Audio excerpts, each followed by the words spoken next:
Here's how you can hide your App Store purchase history. First, open the App Store on your iPhone and tap your profile picture in the top right corner.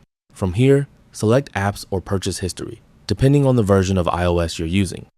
Next, tap on Purchase History and then select the top link embed.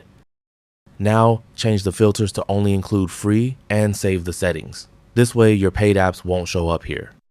Keep in mind that Apple does not provide a way to permanently delete your purchase history. However, you can hide individual apps from your App Store purchase list.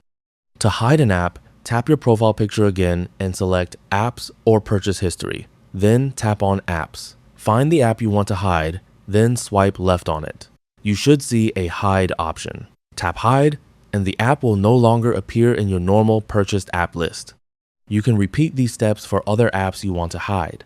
This only hides the app from your purchase list. It does not delete the purchase from your Apple account. That's all for this video. Thanks.